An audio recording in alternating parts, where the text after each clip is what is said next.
Yeah, good afternoon, everyone. Thank you for joining us. On behalf of the Office of Interdisciplinary Studies, Ideas at OP Jindal Global University, I welcome you all to today's masterclass session titled Subaltern Frontiers, Agrarian City Making in Gurgaon, India with Dr. Tom Cowan. As we all know by now, the Ideas Masterclass Seminar Series is a very important part of both our academic programs, the in-person non-residential MSc program in development practice, and also the online MSc in development studies. And through the seminar series, we invite leading scholars, academics, development practitioners from all across the world to engage with critical questions with regards to questions of, say, development, practice, its theory, etc., etc. We are very thankful to Dr. Cowan for joining us today. He's an associate professor in the Faculty of Social Sciences at the University of Nottingham. He's an urban and digital geographer. His work explores the intersections of urbanization, technology, and society, contributing to debates on expanded urbanization, critical property studies, digital geographies, and agrarian urban transitions. He's been a British Academy Wolfson Fellow from the year 2023 to 2025, leading the project Digital Enclosures, Automating Property in India, which examines the politics of PropTech initiatives in rural and peri-urban India. His article on the Swamitwa project in India is something that I teach in the very first module on our course on the Uh, urban rural continuum in India. And it's a wonderful text, Dr. Cohen. So thank you for that. He holds a PhD in urban geography from the Department of Geography at King's College London. His book, titled Subaltern Frontiers, Agrarian City Making in Gurgaon, which he'll be discussing today, was published by the Cambridge University Press, and it came out in the year 2022. And the book largely examines the social, political, and economic geographies of India's post-1990s urban transformation. Focusing on the Gurgaon model of privatized urban development, the book analyzes how speculative reconfigurations of agrarian property regimes, governance institutions, and class structures have shaped real estate and labor markets in North India, advancing scholarship across subaltern studies, post-colonial Marxist geography, feminist geography, and global real estate studies. Dr. Cohn will have roughly around 35 minutes to discuss his work, after which we'll invite our discussant, Dr. Shamindranath Roy, assistant professor at Ideas, to share his thoughts and reflections for, say, 10 to 12 minutes, and then we'll open it up for questions and any further discussion. Thank you, Dr. Cohn, for joining us, and over to you. Thank you so much. Yeah, well, I'd like to say thank you first of all to the organisers of the session for inviting me to talk today. It's a real privilege. I've spent the past sort of 15 years of my life conducting research with and in a kind of a very different corner of Haryana. But I've seldom had the opportunity to actually discuss my work in an academic setting in Haryana, although I'm not unfortunately there physically. But so it's an absolutely wonderful opportunity for me. So thank you. Um, what I wanted to do today is sort of provide a broad overview of the key arguments that I make in my work on agrarian urbanization and what I call agrarian city making in the book, including key arguments that run through the book, Subaltern Frontiers, which, as was mentioned, was published some 3 or so years ago now by Cambridge University Press. Um, and in so doing, I'm interested in exploring with everyone how we come to conceptualize both first the political and economic character of urbanization in the contemporary moment, and specifically expanded geographies of urbanization outside of the metropolitan core. And secondly, thinking a little bit more broadly, how thinking with urban experiments in places like Haryana contribute to a broader reappraisal of how we understand the urban frontier, the urban-rural continuum, and broader political economic transformations that are taking place in the periphery. So I won't today be speaking directly to the kind of more recent work on PropTech and Swamitwa, although many of the kind of core conceptual frameworks that I take to that work are present in the book. And if anyone has any questions around that more contemporary work, I'm more than happy to discuss them after my brief talk. Okay, so over the past 30 years, the peripheries of traditional metropoles across the world have been witnessing enormous tumult as these spaces experience growing pressure from competing demands of financialized real estate and infrastructural expansion, deepened resource extraction, new green industrial imperatives, and the emergence of powerful agri and fishery businesses. And it's amidst these deep structural pressures on the other erstwhile rural areas that rural and pastoral lands are being dramatically transformed. And this is important, they're being transformed, I argue, in ways that are far from predictable and break with, if you like, the narratives and scripts, scholarly scripts that we understand urbanization to have taken place over the past couple of centuries. If in some dominant urban accounts, the process of expanded urban transformation largely proceeds through a rather smooth enrollment of rural labor, communities, and land into the formal logics of urban real estate and industrial economies, an enrollment which entails, according to much mainstream scholarship, the mass dispossession, exploitation, and extinction of the rural world. What we commonly see across the world, again, the book argues, and especially drawing from the case of Haryana, is a far more complex arrangement altogether. One in which we find agrarian co-partners form development and equity partnerships with international real estate firms, or their shell companies at least. Partnerships coordinated by state development agencies and departments. We find smallholders actively cutting, plotting, and speculating on their rural lands.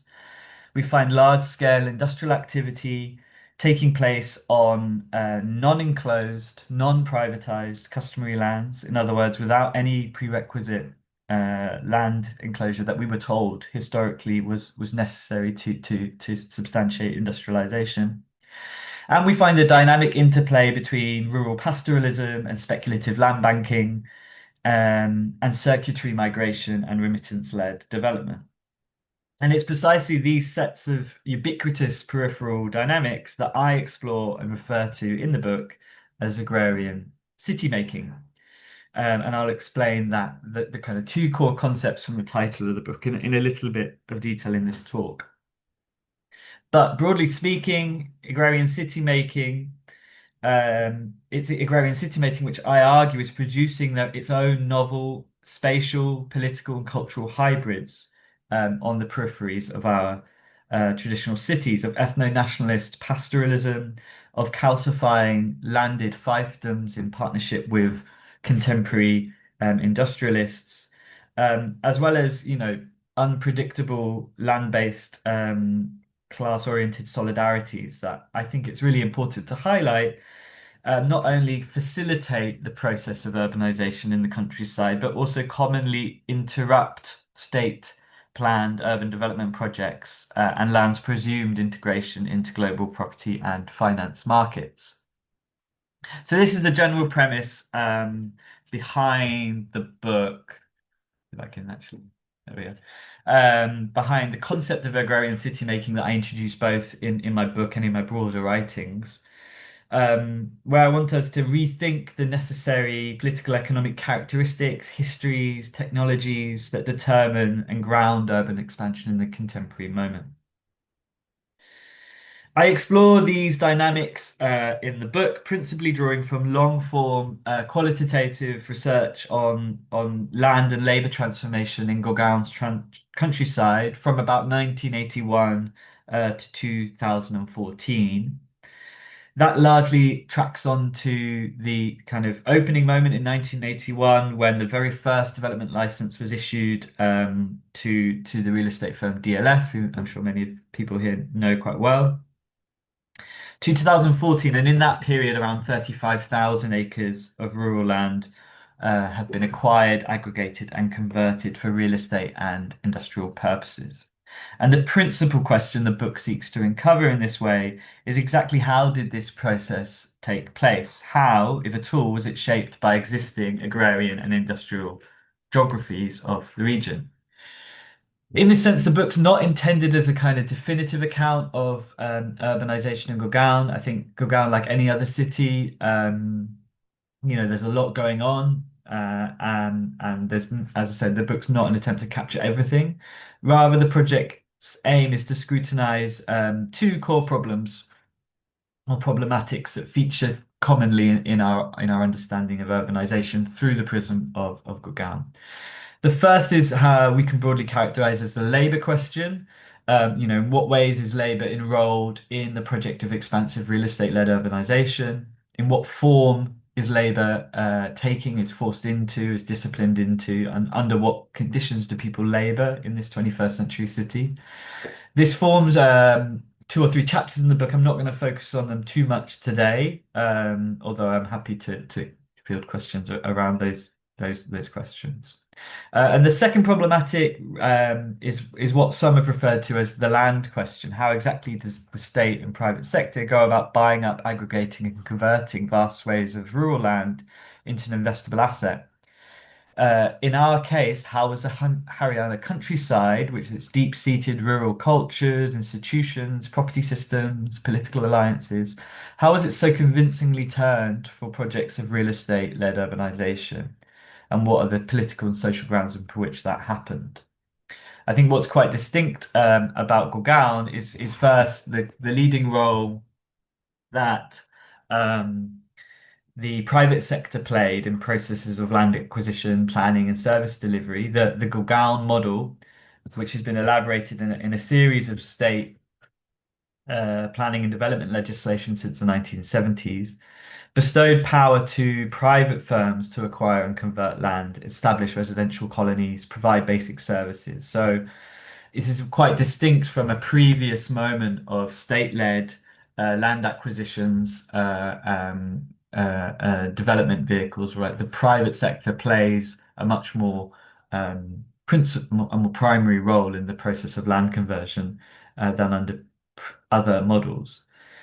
And the second kind of distinction about, if you like, the Gurgaon model is that the dramatic land transformations that I've just described um, have taken place amidst overall quite sparse opposition among rural communities of the traditional kind that we used to, we're used to within perhaps sociological and geographical studies. And it's these two distinctions, the kind of private sector-led model of urban acquisition and conversion, and the kind of broader cultural and political milieu of consent for rapid urban transformation, which characterize the so-called Gurgaon model and were really championed by real estate firms, journalists, planners, urbanists, economists in the literature on the city up until around 2015, 2000, around 2015, where you begin to get stories of Gurgaon as like a horror story, as a dysfunctional space, and so on. And so the book's aim, in part, is to complicate and satirize these mainstream accounts of Gurgaon's urbanization. On the one hand, we have this story as the one I've just advanced of Gurgaon as a kind of new urban India, an example of what is possible when the state steps back and allows the market free rein on urban planning and so on. The second analogous account advanced by critical urban scholars, sort of fellow geographers and sociologists, is that Gurgaon is one expression of a global trend of urbanization where financial and real estate capital impose themselves cleanly on local contexts. And if you like, we can read the politics of urbanization purely just from reading kind of master planning documents and the company reports of real estate firms, the financial reports of real estate firms, and so on. In these accounts, the rural and non-urban are simply sites where urbanization plays out. They're always already prefigured as sites of redundancy, waste, and dispossession. So it's in this context that the central argument of the book is that Gurgaon's urbanization is fundamentally agrarian, and I think we can expand that now to many, many different cases. That is that the explosive transformation of land in the region since 1980s has been principally mediated through through alliances, invitations, and compromises with agrarian classes, institutions, and social relations. The expansion of real estate markets has been reliant not on the elimination of land's existing social and legal uses, nor the complete elimination of rural social structure, but rather on its complicated enlistment of the rural world into projects of city making. And that's what I call agrarian city making. The book's chapters explore agrarian city making as, in one sense, principally an economic project, one which we can broadly categorize in three ways. First, by the state and real estate sector's deep reliance on the ceding of power and territory and rents to existing agrarian communities and institutions. Um, so an understanding of the quite rapid acquisition of land in Gurgaon from the 80s has to hold in consideration the both the equity partnerships that real estate firms entered into with large landowners in the region, but also the mass exemption of abadi areas of what we refer to as urban villages from land acquisition, from urban planning and development regulations, and from land enclosures, right? So there's a retention of a customary land form that's really at the center of the story of Gurgaon and many other places, urbanization. I'll talk a bit more about that in a moment. The second, agrarian city making is very reliant on agrarian actors' practical knowledge and institutional control over land institutions, land tenure systems, which are really central for the process of land assembly and conversion. And I explore this in the book through a kind of long form ethnography of Gurgaon's central Patois office, Patois in the center of Old Gurgaon, where I look at the ways that the mass expansion assembly of land is kind of mediated through this already existing set of agrarian and rural social relations and structures. And I'll talk about that in a moment. And the third kind of economic sense that we can understand agrarian city making involves the incorporation of agrarian capital into the development and financing of real estate development projects. And I've already mentioned one, the kind of these kind of equity partnerships that you would find in the 1980s and 1990s. But the book really focuses on the recycling of compensation capital and rents within urban villages into land and property markets outside the urban villages too. So these are the kind of three political economic dynamics of agrarian city making. We must also hold on to and consider the ways in which the project of urban expansion is also an ideological one that's called on Haryanvi farmers and farm workers and pastoralists to see themselves not as farmers, not as rural communities, but rather as rentiers, as brokers, as investors, as a new asset class, and to view rural land with all its diverse tenure arrangements and local meanings and histories and complexities, rather singularly as a value generating financial asset that whose which value will increase forevermore into through the future. And the book explores how this ideological project circulates across public discourse in cities like Gurgaon, where urban development plans, court judgments, district and municipal directives repeat this story of land's magical increasing value, calling upon rural communities facing, let's face it, quite significant agrarian distress and challenges to throw their lot in with the real estate market. And you can see this ideological project materially in the landscape of cities like Gurgaon. You know, you can see it in the kind of capture of small plots of land in and around highways in advance of land compensation processes, land acquisition processes. You can see it in just boardings around the city of, you know, advertising land for sale. And I'm sure people here will be very familiar with that kind of landscape. just before I kind of go into the kind of the body of the book, I think it's important finally to stress that these processes that I'm talking about, the enlistment of the rural world into the process of city making, is no one-way street. And as I've described, agrarian city making entails real estate firms and the state and industrialists to cede power, to cede capital, rents, and territories over to these agrarian communities. And in many cases, the cessation of power facilitates a process of land transformation that I've just described. However, it's not always the case that rural communities will bend to the logics of the real estate market. Actually, quite frequently, they will power in ways that establish their position in contradiction to the interests of local industrialists, of real estate firms, and the state. And so there is a kind of set of struggles and contestations that emerge through this arrangement of using the rural world to open up the frontier for urban development. Indeed, Gurgaon, much expanded urbanization, the contemporary moment is characterized not, as I've described, by a smooth expansion of urban real estate, but rather by a kind of patchwork and uneven geography of rural and urban institutions, of privatized and communal land systems, that have, yes, produced, characteristically global landscapes of real estate, like Cyber Hub here on the slide on the right-hand side. Um, but also large-scale urban and infrastructure projects rerouted around village territory, stalled by bureaucratic intransigence, outright blocked by rural communities. And I think what I try to do in the book is draw into explicit view not only these kind of articulatory relationships between the urban and the rural, but more to kind of reframe expanded urbanization as a deeply political project of class struggle, of ideological struggle between the state, industrialists, landed property, and rural workers. Um,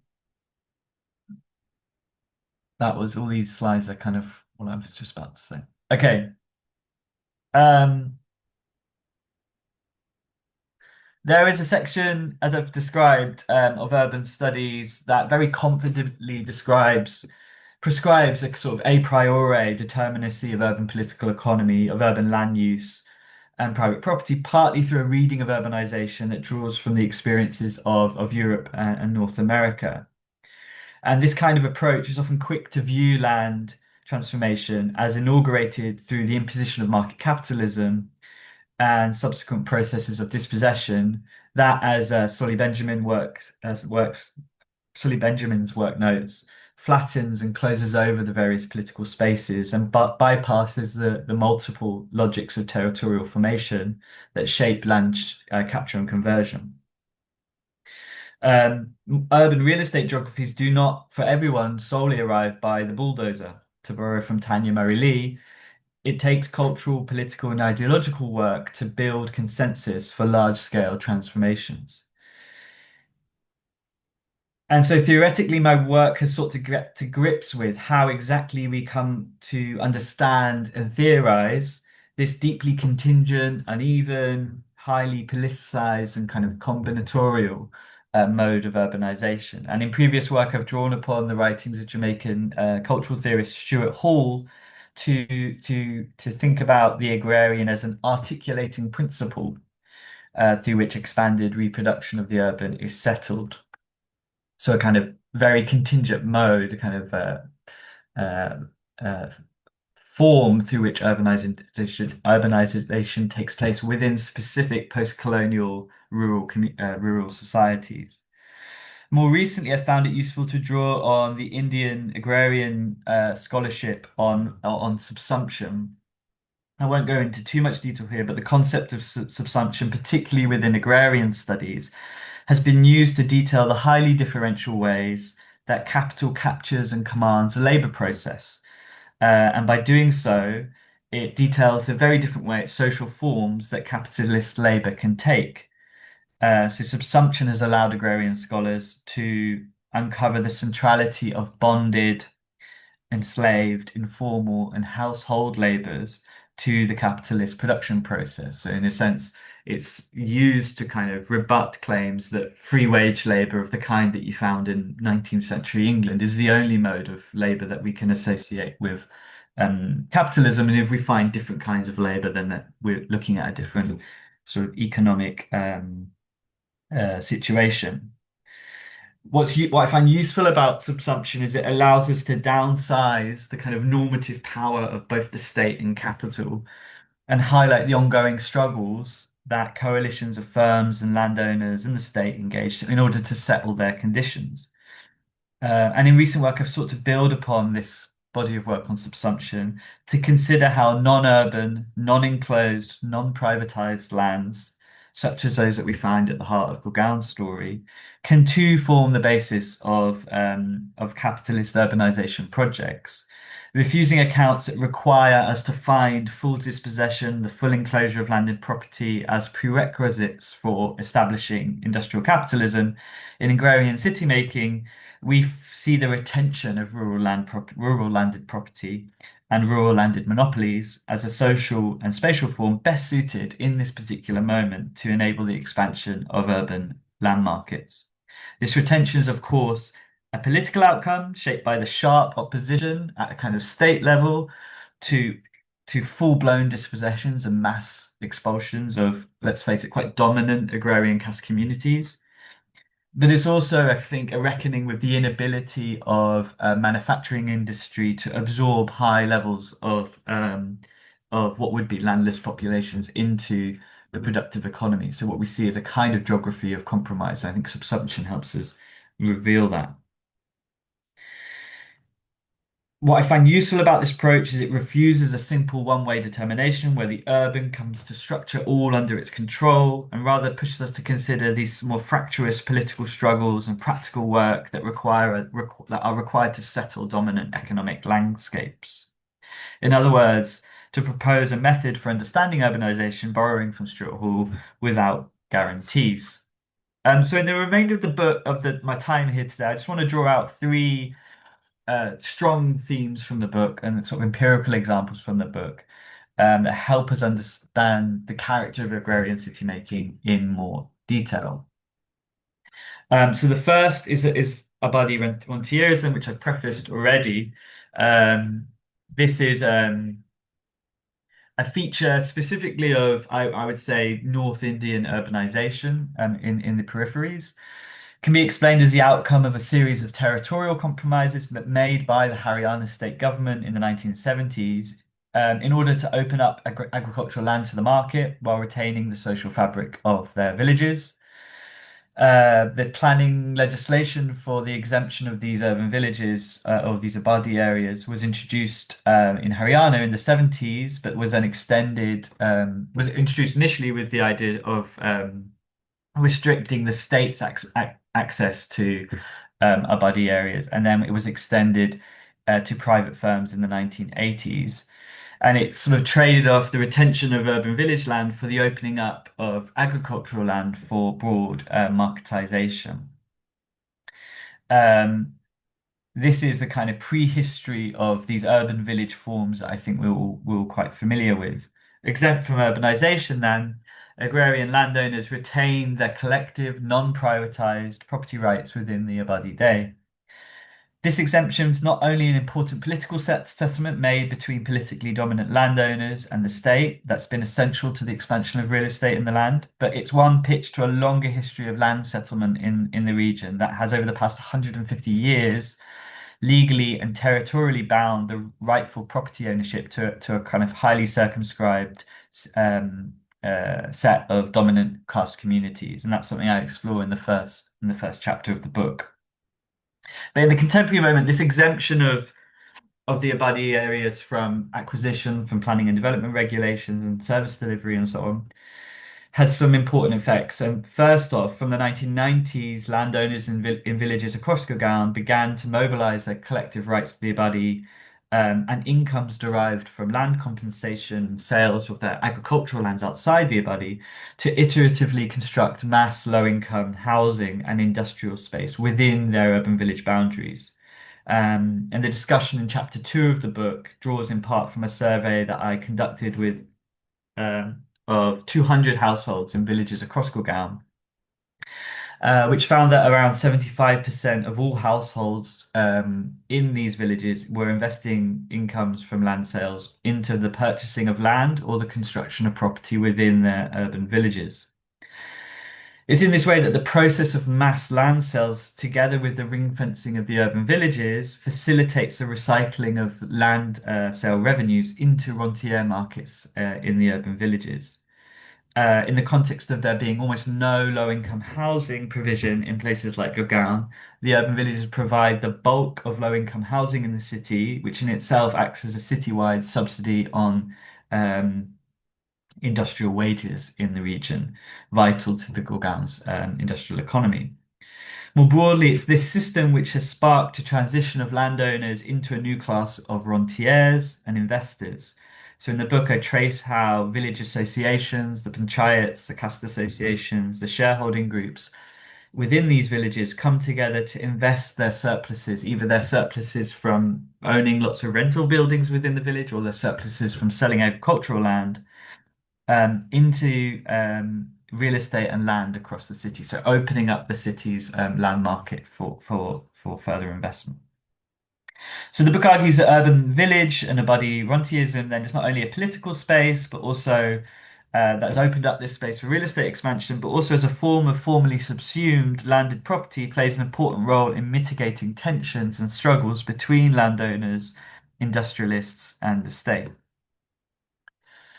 The second core area is speculation. In chapter 3 of the book, I examine how rural communities, um, particularly kind of dominant agrarian caste communities emerging from these rentier markets in the villages, have become deeply implicated in the project of land assembly and conversion across the city and essential for large-scale real estate development. One of the challenges facing the Gurgaon model is that unlike the state development led land development approach, which are able to kind of enact eminent domain and land acquisition en masse, in Gurgaon, firms have to engage with highly fragmented agrarian land holdings of which they have very little knowledge. So in the book, I examine the different strategies deployed by village committees and families to embed themselves in property making processes. In the first instance, these are groups that utilize their connections and local knowledge to buy up and clear land in well-placed locations before selling it on to developers. And in fact, if you look at the development licenses of large developers in Gurgaon, DLF, Imar, the Ansols, their land tends to be licensed through many small aggregation firms, which will be hiring out people from the villages. In addition to this, many groups just go it alone and speculatively buy up land on the peripheries of the master plan or near anticipated acquisition projects. And sort of finally, the kind of final iteration of speculation is the speculative construction of housing, roads, walls, panchayat, small kind of bungalows on village common lands, panchayat lands, and open lands, even bodies of water, which is always a practice of aimed towards refashioning the land into something that resembles real estate uses in anticipation of future regularization or land use change. So, in spite of there not being a kind of legal change to the land use, if you can establish facts on the ground, if you can build out boundary walls, build a small plot, then you're kind of nudging the aesthetic and normative register of the land towards real estate uses. And I'll give you an example. In chapter 3 of the book, I examine the speculative plotting of around 400 of acres of common land in the very southeastern periphery of Gurgaon, an area called Gwalpahari. It's here where landowners, real estate firms, and even state departments have speculatively constructed housing and industry on village common land without requisite land use and ownership permissions. The book explores how histories of contested land settlement on that piece of land introduced levels of ambiguity to land tenures that set the territory up for these kinds of speculative practices. Through interview and ethnographic research, I explore how the urban development plans and court judgments and villagers' own discourses on this plot of common land push a kind of common sense narrative that this land should be transformed for real estate purposes. And you can see here one example of that, the kind of the ruling of a civil court in Punjab, Haryana, that that basically says, like even though the land is common, is legally common land, there's no use to having common land in the city, and so in essence, the kind of existing developments that are on it should be regularized. Um, It's important to add that this kind of speculative informal plotting is, of course, the privilege of state departments and also of dominant caste community groups. And what we see in areas like Gwalpahari, where it's agriculturalists who are plotting and cutting and building on common land, is not only the kind of power of the real estate logic and these discourses of the kind of common sense real estate uses to land, but also the confidence of certain communities that getting facts on the ground will not result in any kind of retaliatory evictions or demolitions by the state. And that's not something we could say for all communities in Haryana.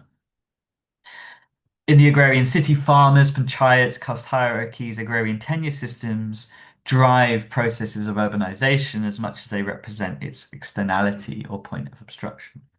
The final point that I wanted to kind of draw out from the book was this kind of area of bureaucratic urbanism or city drafting. Chapter 4 of the book draws on 9 months of extended ethnography, as I mentioned before, on Gurgaon's Patwar Central Patwari office. And here I examine how processes of land mutation, aggregation, and conversion are provisionally settled, directed, and sometimes subverted by the land revenue bureaucracy. The revenue bureaucracy are the kind of central authority within Gurgaon for all property holdings, and it's here that all legal mutations, partitions, consolidations are take place. Um, so it's a really interesting sort of space to sort of situate oneself in. It's a kind of very, very busy kind of open office courtyard office with real estate firms, international real estate firms coming in, but also just your local family who need to change a change in their land on the land registry or need a photocopy of the land registry. So it's a really kind of buzzing and dynamic space to try and think through land transformations. In the book, I explore how bureaucrats, landowners, real estate actors embedded in this office mobilize ambiguities in the land record and distinctions between facts on the ground and the textual land record, the kind of Jamabandi and the cadastral maps. These are three different registers of property that are each kind of misaligned, naturally misaligned in the way that they're designed. These actors mobilize these strategic ambiguities in order to remap boundary lines, make claims to property, disrupt land acquisition processes, and stretch and contort territorial claims. Their capacity to do so, as I've just mentioned, is not simply a process of bureaucratic corruption. What I'm not saying in the book is these are just like corrupt spaces, but rather is an outcome of a really fundamental disjuncture between the complex ways that people legally hold and own and use land, and the rather static and disconnected registers of the cadastral map and the Jamabandi and the land survey map. Revenue bureaucracies envisage land in a way that's quite different to state planners. There are a number of spatial and textual registers that record land ownership, but they aren't immediately commensurate, nor do they cleanly correspond to each other. So the negotiability of property, I argue, acts as a resource for a wide range of real estate actors and kind of these budding speculators that you get from the villages to formally guide and disrupt the kind of spatial landscape of property development in ways that both mainstream real estate development and in ways that afford mainstream real estate developers and local actors space to challenge development agendas and resist the dispositions. And you can see these resistances and augmentations of development agendas in the office itself, in the paperwork itself, as well as in the fabric of the city, in the kind of hold-ups on highways and so on. And so in a paper with Individual and Lagada, we've referred to this kind of practice as city drafting, the ways in which property claims are settled provisionally within these negotiations between the map and the ground.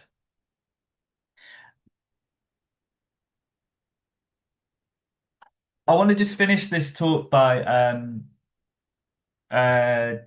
just speaking to the title of the book, Subaltern Frontiers. In the book, I conceptualize these kind of various practices that I've just sort of brushed over um, through the lens of subalternity. And this has caused some consternation and sort of pushback from many people who are not happy with my use of subalternity. But what I'm doing by using the concept of the subaltern is I'm not trying to reference some fixed sociological position. The subaltern is a sort of ambiguous referent for the working class or the masses or the subjugated social formations. Um, while some chapters in the book do explore the politics of sort of migrant workers in the villages and the city and think through a kind of the kind of political claims and formations of migrant working classes in the agrarian city.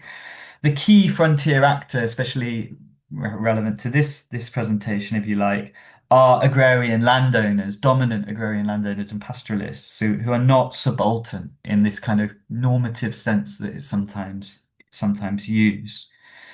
What I discuss in the book as a subaltern analytic is a way of understanding formations of power wherein subordinated actors and relations are absorbed and enlisted into dominant projects, but never fully eliminated. So it's this dynamic of a real estate firm enlisting a small holder into a financing of a real estate development project, while ceding power to that small holder to hold on to their customary land. So there's a kind of dynamic of subordination, of enlistment of these kind of disorganized groups without the kind of full-blown elimination of their kind of historic territorialized power. So I think in this sense, subalternity provides us with a vocabulary to interrogate the not only the active role of seemingly defeated and despondent social formations in the terrain of the dominant, for example, the role of agrarian pastoralists in readying their own displacement from their lands, but also importantly, the capacity for those defeated social formations to act otherwise, to defeat, to act out, to push back, to contort hegemonic geographies. Subalternity read in this way, and I read it through Gramsci's writings, enable an understanding of the ideological, political, and economic internment of popular classes within these dominant geographies, and point towards a complete inability of capital to fully subsume these lively geographies under its domain. And it's through attention to this encounter that we understand how and whether we arrive at landscapes characterized by glistening IT and real estate hubs, or peasant capitalist development partnerships, or the violent dispossessions and sort of resurgent forms of ruralism that we saw in Haryana not so long ago. This is, in other words, as I referenced earlier, an account of expanded urbanization without guarantees. It's open to the fraught articulation of forces that produce geographies of accumulation, but also compromise, unevenness, alchemy, and failure. And I'll finish there. Thank you so much. Thank you so much, Dr. Cowan. It was truly insightful. I now request Dr. Shamudra to share his insights and reflections. Thank you, Thomas. Very, very enlightening job and quite a good, follow your work a lot. So, your book actually, it's very hard to discuss in actually in 10 minutes or so. It opens up so many entry points and debates to work with. And someone who works specifically on rural urban transformation with a more economic lens like me, it opens up a lot of food for thought. By language, I can't speak the kind of theorization you do, but I understand that this is important to frame at least the circulation of land, labor, and capital. So I largely work on census towns and urban peripheralizations in India, and I see that the nature of transformation they are saying is it can be scaled up very easily through all of it. certain pointers like the way you have put together the dynamics of a private city like Gurgaon. So if I go back all the way to 61, there was no Gurgaon. It was a city that has been made in last, 2008 become municipal corporation, and now 20 years before that. The fast pace of change in a private city, which is very different in the neighboring Delhi, where we had seen a state-led urbanization. But the Yeah. nature of dynamics that we see are very similar, even within a state-led urbanization. Only the actors and the processes may be different. The unauthorized colony story in Delhi, where like the in when conversion happens, just as a prevention to the idea of master plan as an instrument. This is a similar way, migrant housing comes up as a main push factors to pace up the question of real estate. The actors in case of Delhi is more state. The land pooling has been done by them, but in case of Gurgaon, the recycling of capital and that's happening. It's largely by private actors, which is fascinating in nature. And very nicely, your book actually goes into deep to that processes and helps us to understand that how collective bargaining actually works and where the idea of subaltern gets into it. So what I see is the nature of a very vernacular agency that is embedded in the theorization of this capital recycling within the peripheral space of the cities, which is very interesting to see that how all these things work very organically in the Indian cities. Now, when I come from the idea of a state post this, what should I imagine? Like that there is a process that is going with the direction of the market, and that is taking place even before the state has a gaze to it. And when the state comes to the gaze to it, it takes you to the later part of your book where you see that how it compromises its technocratic agendas or its drafting agendas in relation to these actors. Your work on, these DLF guys working in the Tehsildar office with the state government people at the same time, Yeah. it's kind of a symbiotic process where I see that they're also filling the information gap for the state in such a privately drafted city, but at the same time also putting their own interests in redrafting and the process. We see this process in small towns a lot. We see the Yeah. process in smaller scale urban areas, but the way you have theorized it is super interesting. And the question of environmental governance is something that I find fascinating. From the policy perspective, if we just go through, there was a lot of work on municipalization of these places over time. Like I just now I was reading how 16 Finance Commission was actually talking about municipalization of census towns, a big World Bank Yeah. report just.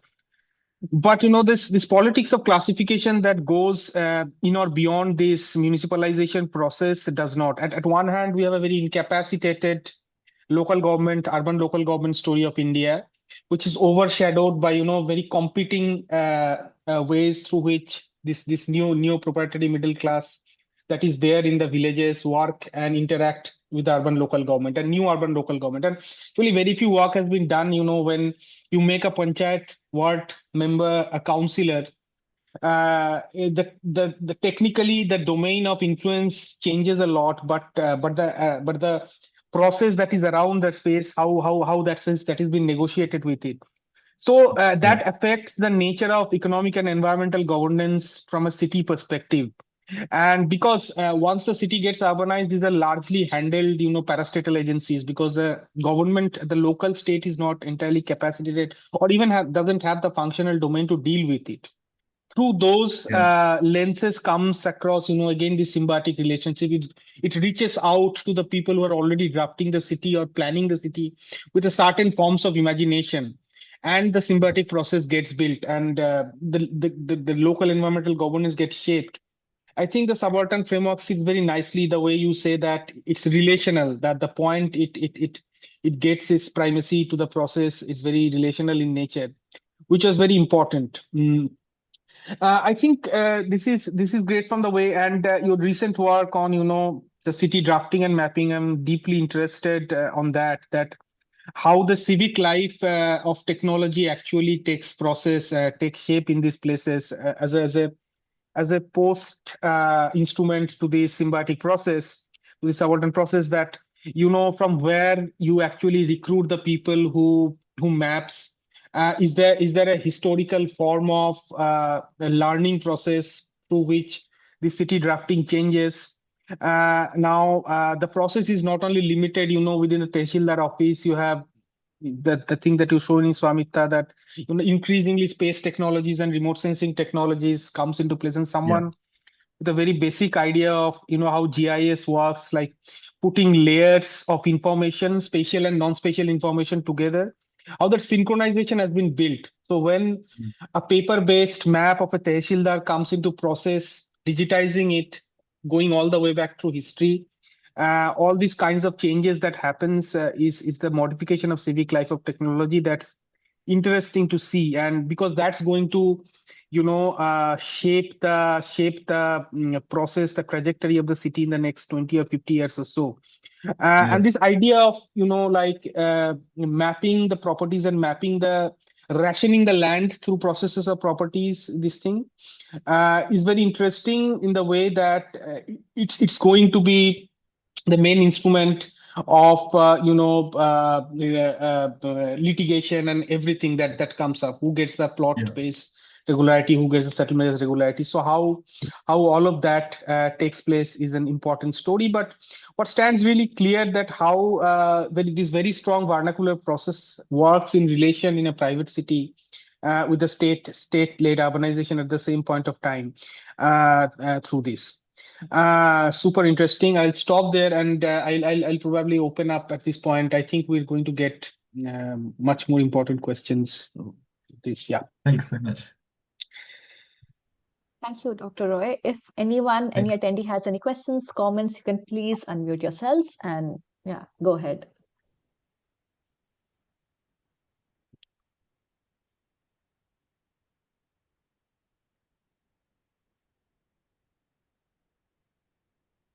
Hi, Tom. Sahil here.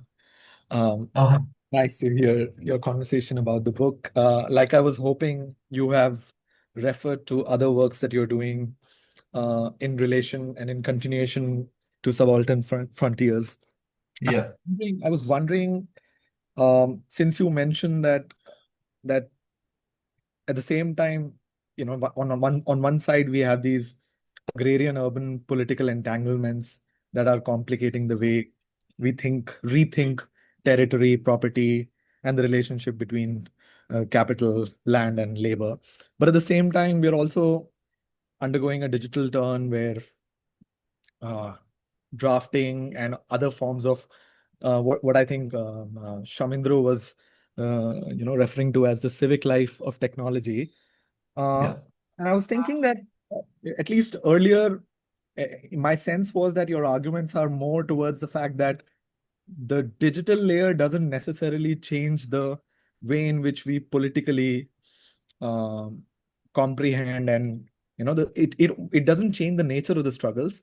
It just shifts them into a different layer, or or to a different level. And I was just wondering if you want to kind of think with us here in relation to all the work that you're putting out. And I've been following all of it, so thank you so much. It's been really generative. But I'm just thinking, how do we start thinking about where does digitality really intervene into this agrarian urban political space, and in what different ways do you think it's transforming India, South Asia, or even the majority world's urban transformations? Thank you, and sorry for a bigger question then. Yeah. That's perfect. Should I? So I'll just come in. I thought about it, and this is a Yeah. major. So this, when we talk about the idea of rent extraction in Indian cities, the very idea comes that we have a very fragmented social and union space, because Indian urbanization was never a neat structural transformation like the West. Yeah. We leapfrog from agriculture to a much fragmented traditional and social services. The idea being your theorization of how real estate lobby being a very strong factor economic factor, economic force of the transformation, how it actually deconstructs this idea of, our structural transformation. So, since we did not have manufacturing, we did not have the nature of unions or a labor class that has been happened in, Britain or somewhere when industrial revolution happened, right? And that affected the nature of embeddedness in the city systems. Like we cannot really compare, a Western welfare state city to the Indian case for this very reason. We have very place-based patchwork sort of story.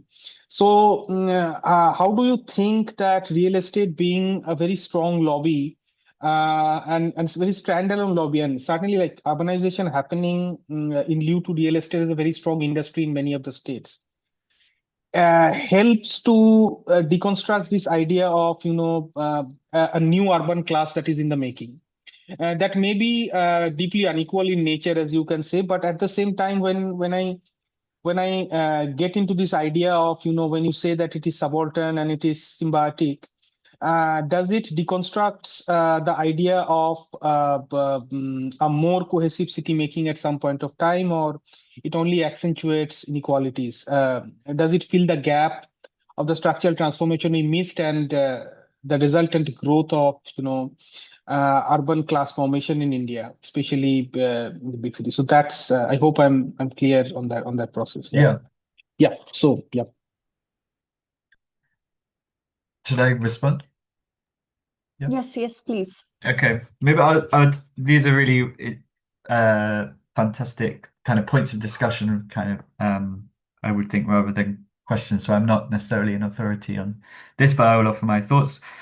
Just to respond to Sahil's point first, I think when I heard about Swamitva for the first time, I have to admit I was a bit like, oh, I've spent like 15 years or whatever saying the urban village, the abadi, is the most important thing that you need to understand in order to understand processes of expanded urbanization.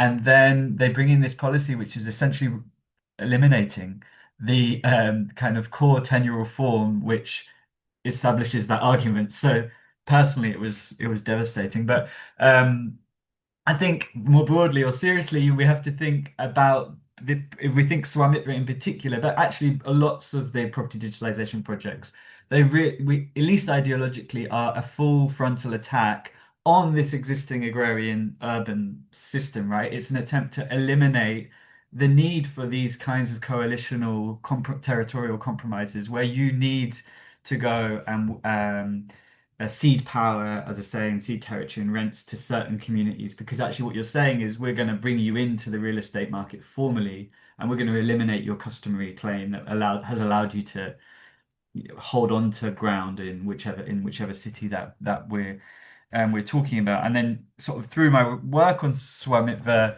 what you see is that despite the kind of discursive or policy-based intentions to eliminate these systems, they are kind of, if you like, transferred onto a different set of actors where the kinds of what Shamindra was referring to as kind of like the civic life of technology. I really like that phrase. Are still kind of deeply invested in the process of property making. And in the paper that I published on Swamit, I discuss the kind of feature extraction process, where essentially you have guys in the Survey of India, a different kind of sociological kind of position, I think, to the Patwari, but they are kind of imagining property boundary. They're kind of making property boundaries up from their kind of intuitions of what property ought to look like.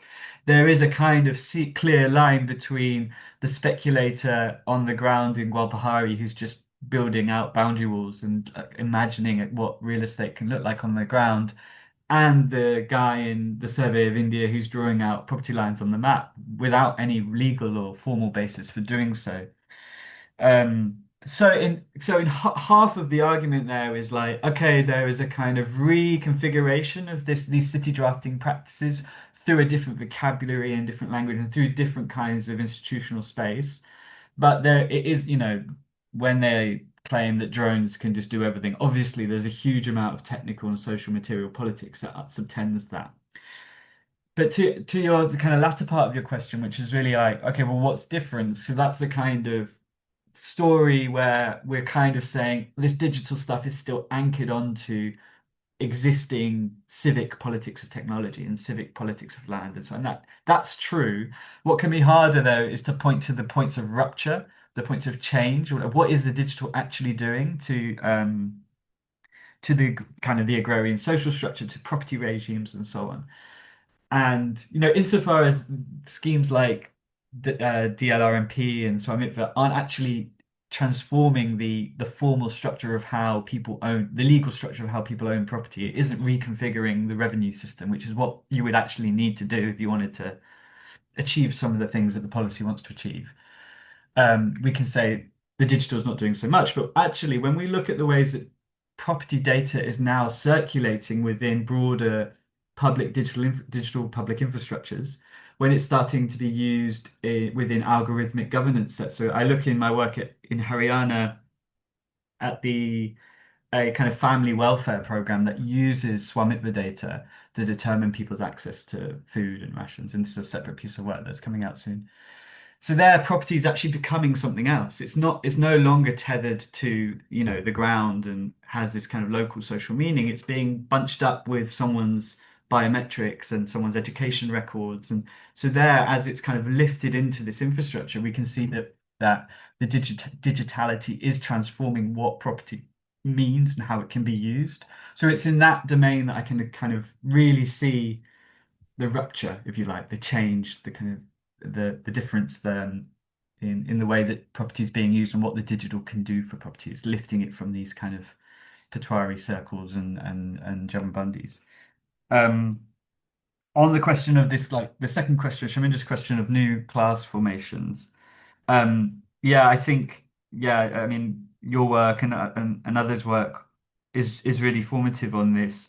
I think obviously real estate-led economies have a huge labor problem, and sometimes there's a tendency in the sociology and economics literature to be, well, labor's just redundant now. It doesn't exist. Like it's not a formative kind of sociological position or subjectivity or whatever politics. There isn't a politics of labor. And so I don't subscribe to that position. I think that what we see in real estate-led economies, what we see in somewhere like Gurgaon, is that it shapes the way that labor is managed and disciplined. So you get these kind of hypermobile, hyper-disciplined flexible labor markets, which are kind of well accustomed to the real estate model.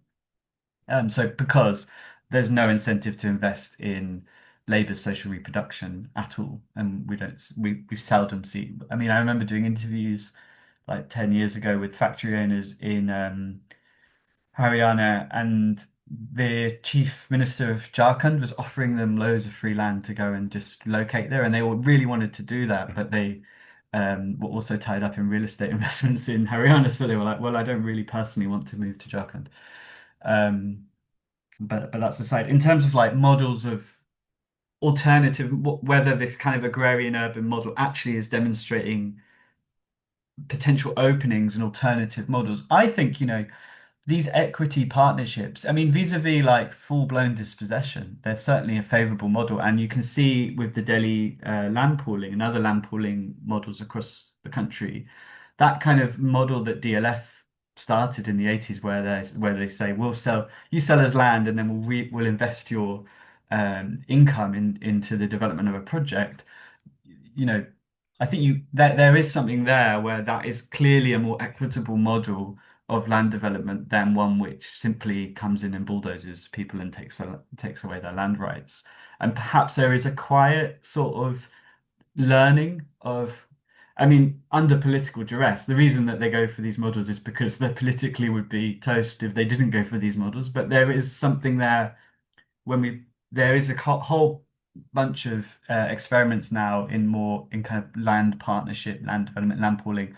I'm sure people here have their massive criticisms of them, but there is a kind of I certainly can see a kind of more progressive, formative model there than the kind of alternative that perhaps we're used to from the 2000s, this kind of land acquisition style politics.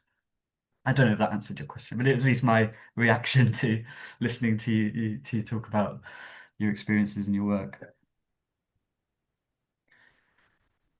Thank you. If we have any more questions, maybe we can go ahead with those. Hi, I have a question. Hi, Dr. Cowan. Hi. I'm Shomli. So I think for the benefit of a lot of our students as well, my question is more fieldwork oriented. Since you've been attached with this field for over a decade now, are there any stories that still surprise you? Is there a familiarity with the field that now feels comfortable? Yeah, that is one. If you could share some anecdotes of either, that would be great. And my other question was that, are there any creative ways in which you ended up approaching fieldwork with bureaucratic administrations, administrative officials, real estate firms, other stakeholders that you did not anticipate, and it kind of organically evolved? Yeah, thank you for the talk. It was wonderful. Should I answer or should any other question? I had a Yes, any other- question. Yeah, please go Yeah, ahead. We can club a hi. few questions and yeah. Sure, I can't seem to switch on my video, but this is fine. I just had, thanks for the talk, Tom. I've been following your work and it's a huge fan of your work. Nice to see you here. But my question was mostly maybe a field question, but are there reflections on sort of the changing dynamics of caste as you follow the reconfiguration of land through like the resale and real estate, or even the digital sort of domain that is probably part of your more recent work? So I just wanted to know what are the sort of reflections on caste dynamics that you have or you've sort of mapped in this region. Yeah, so maybe I'll take the second question and then the first question. I think caste is sort of at the forefront of the study, but not perhaps.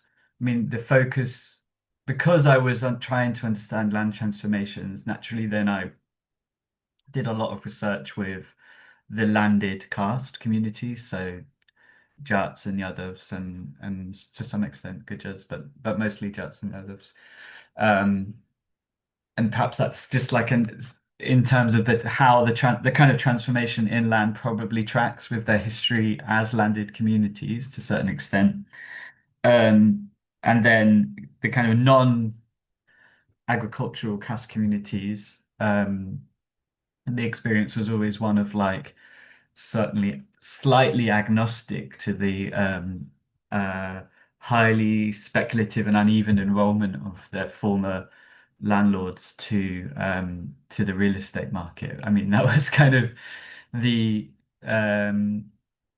reflection there. I mean, some interesting field experiences were in the Patwari office is a government office, so you do have these interesting interactions between landowners and government employees who hold a lot of power but aren't necessarily, I mean, actually broadly are from that community, but are from very different communities. For example, it's not a caste question, but the very oldest Jamabandis are in Urdu, and there's a special room, probably in all, I think probably in all districts, where those maps are read, and they're read by Muslim Patwaris. And so there's a kind of slight, some people, there was a slight tense and interesting dynamic at play in that kind of power relationship. Um, and then and also sort of this also relates to the first question. The thing that kind of surprised me often is particularly toward the end of my research, I began to encounter a lot more people who were aggregating land not for real estate purposes, but for cow sanctuaries.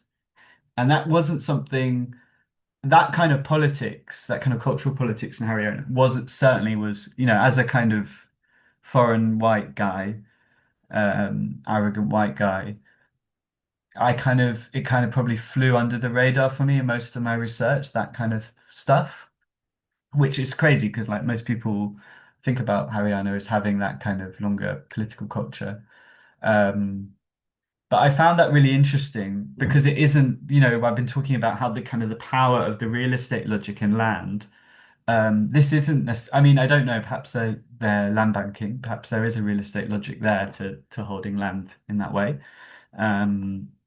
But it does seem to counter the real estate look, perhaps does point to a politics of which doesn't sit in line with a kind of progressive politics, but also is not in line with the real estate. You know, they were banking huge amounts of land for the establishment of cow sanctuaries, and I thought that was kind of quite intriguing and kind of disrupted my story a little bit. So yeah, those were the kind of, I mean, in just terms of like creative strategies, as I mentioned, as a kind of foreigner white guy, there is some element of that can be leveraged vis-a-vis if I was a local Delhi-based guy or not guy. There's a whole different kind of political interaction I think that takes place in the Patwari office and even in real estate firm offices. So the dynamic is different, and that can be advantageous in many ways. And it has certain disadvantages too. You sort of have to sort of reflect on that as you design your research practice, and think through what that practically means in terms of knowledge, access to information, how you understand data, and so on, how to analyze data. I don't know if I responded to either of your questions adequately, but these were my reflections. Thank you. Yeah, thank you, Dr. Cowan. Since we're already 15 minutes past the designated time, I think we should call it a day. Thank you so much for this insightful session, wonderful talk, and I'm sure your work has inspired all of us who attended the session. We discuss a lot of your writings in different courses that we teach in this MSc program as well. And we're also excited for what's in the pipeline. Thank you so much for sharing your insights with us and joining us today. Thank you, Dr. Thank Roy, you. for your Yeah. wonderful, Thanks, yeah. everyone. And yeah, if you want to ask me any questions but don't have time, feel free to email me. Hopefully, next time I visit, I get a chance to visit the campus. Would love to meet you in person.